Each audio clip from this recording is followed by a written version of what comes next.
Hello guys, welcome to my YouTube channel. और आज हम लोग जिस टॉपिक पे बात करेंगे वो है the craving brain.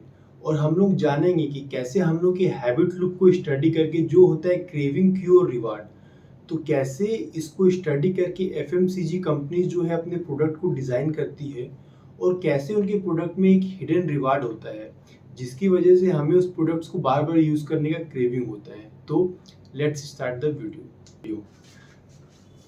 The craving brain. और एक क्या हो गया? Habit loop. हैबिट लूप में क्या हो गया? Craving Q reward.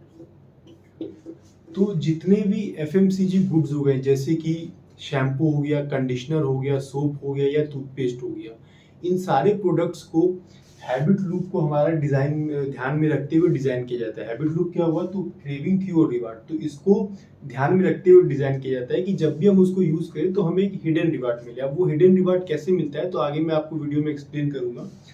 तो उस हिडन रिवार्ड की वजह से हमें क्रेविंग होता है उस प्रोडक्ट्स को बार बार यूज करने का। तो आज पर्टिकुलरली हम लोग जिस प्रोडक्ट के बारे में बात करेंगे वो है टूथपेस्ट। और हम लोग जानेंगे कि कैसे एक कंपनी था, मतलब पेप्सोडेंट, जिसने इसको डिजाइन किया और कैसे ये प्रोडक्ट मार्केट में सुपर डुपर हिट रहा।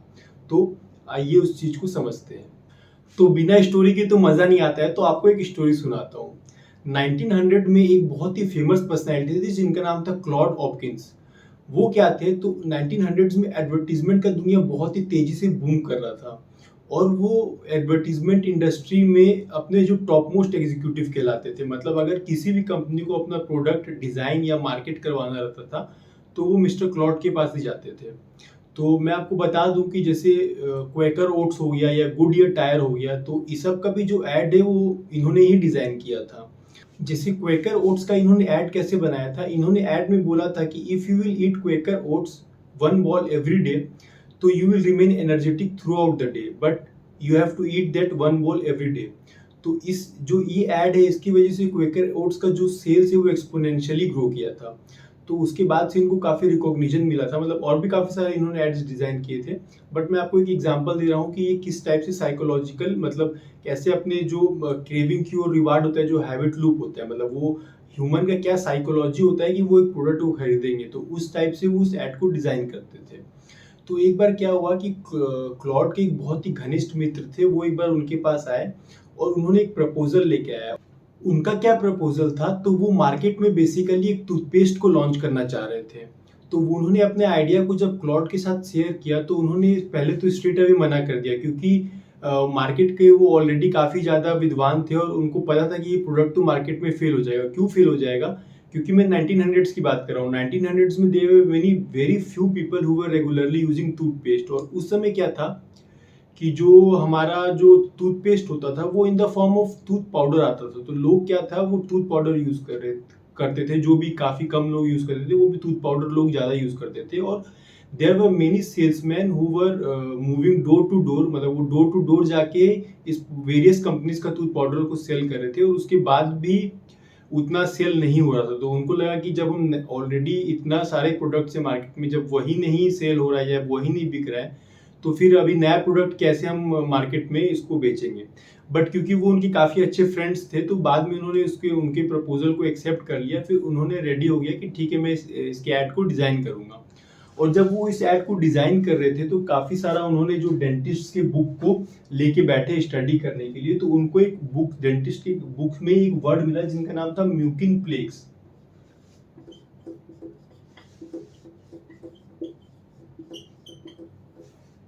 अब म्यूकिन प्लेक्स को उन्होंने क्या नाम दिया? उन्होंने इसको नाम दिया फिल्म का। और उन्होंने बोला कि हम इस ऐड को इस टाइप से डिजाइन करेंगे कि जो भी पेप्सोडेंट यूज करेगा तो हमारे जो टीथ है उसमें एक फिल्म आ जाता है, तो जो भी इसे यूज करेगा उसका वो फिल्म रिमूव हो जाएगा और वो टीथ है वो ब्यूटीफुल दिखेगा। फिर इन्होंने इसको एसोसिएट कर दिया ब्यूटी से। ब्यूटी से कैसे एसोसिएट कर दिया कि इन्होंने टैगलाइन दिया, स्माइलिंग ब्यूटीज और पेप्सोडेंट स्माइल। तो जब इन्होंने इस चीज़ से जब इसको ब्यूटी से एसोसिएट कर दिया, उसके बाद स्टार्टिंग में तो 2-3 वीक में उतना पता नहीं चला एडवर्टाइज में, लेकिन धीरे-धीरे इसका जो सेल है वो एक्सपोनेंशियली ग्रो करने लगा और अचानक से इसका जो डिमांड है वो एक्सप्लोड कर गया। और फिर धीरे-धीरे यूएस के बाद दूसरे एशियन कंट्रीज़ में भी ये प्रोडक्ट बहुत ज़्यादा मतलब लोग खरीदने लगे। इनफैक्ट ये प्रोडक्ट इतना ज़्यादा सुपर हिट रहा था उस ज़माना में कि फॉर 3 डेकेड्स मतलब यू कैन से कि टिल लगभग 30 साल तक ये one of the best selling consumer goods on the earth रहा था। मतलब ये प्रोडक्ट इतना सुपर हिट हुआ था।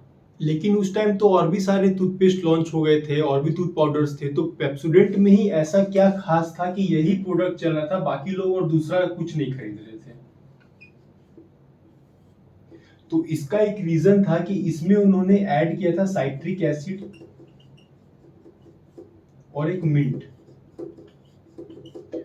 तो ये कैसे हम लोग के हैबिट लूप में अटैक किया था मैं आपको वो बताता हूँ। तो साइट्रिक एसिड क्या था कि जब भी लोग इससे ब्रश करते थे तो उनको एक टिंगलिंग सेंसेशन होता था और मिंट की वजह से फ्रेशनेस आता था। तो उनको क्या था कि मतलब जो हमारा टिंगलिंग सेंसेशन है और जो हमारे को फ्रेशनेस होता था ब्रश करने के बाद, तो वो रिवार्ड की तरह काम करता था उनके लिए।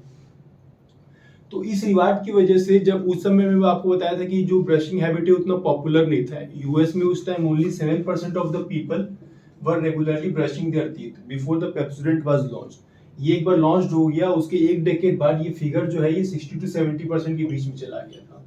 मतलब ये प्रोडक्ट इतना ज्यादा लोगों को जो हैबिट लूप है वो इतना ज्यादा लोगों को हैबिट हो गया था इस चीज का यूज करने का कि मतलब every 3 out of the 4th person were using the product। मतलब in every 4% the 3 persons were using the product।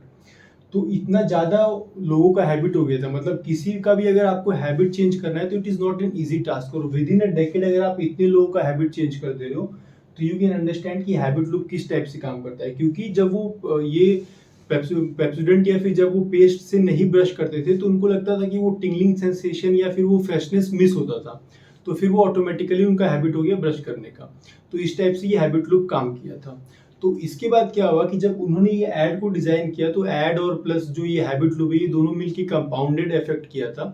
तो जो काफी सारे डेंटिस्ट ने इसका मतलब क्रिटिसिज्म किया। उन्होंने बोला कि हमारे जो टीथ में फिल्म आता है वो ऑटोमेटिक आएगा ही आएगा, अगर आप ब्रश करो या नहीं करो इसका उससे कोई लेना देना नहीं। और स्पेशली पेप्सोडेंट से तो कोई लिंक नहीं, आप कोई भी पेस्ट करो तो भी वो इफेक्ट करेगा जैसे कर रहा है। बट उससे तो क्रिटिसिज्म से तो कुछ हुआ नहीं। इनका जो टैगलाइन था कि स्माइलिंग ब्यूटीज और पेप्सोडेंट स्माइल, ये तो सुपर हिट हो चुका था, तो इसकी वजह से लोग पर्टिकुलरली इसी को ही ज्यादा मतलब पसंद कर रहे थे।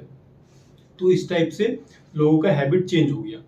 तो अभी हम बताते हैं कि ये जो बड़ी बड़ी कंपनीज थी जैसे कि पीएनजी हो गई, प्रॉक्टर एंड गैम्बल, तो उन्होंने भी कुछ अपने जो इसी टाइप के जो एफएमसीजी प्रोडक्ट्स होते हैं जैसे कि और क्या प्रोडक्ट्स हो गए, जैसे कि शैम्पू हो गया या यू कैन से कि डिटर्जेंट हो गया। तो शैम्पू में क्या होता है, शैम्पू में there is no need for any foam. अगर आप शैम्पू यूज करेंगे तो वो एक क्लेंजिंग एजेंट है हमारा हेयर का, तो उसमें कोई भी आपको फोम का जरूरत नहीं होता है। लेकिन उसमें फोम स्पेशली ऐड किया जाता है, इसलिए ऐड किया जाता है कि जब भी हम अपने बालों को शैम्पू करें तो वो पूरा फोम हो जाए।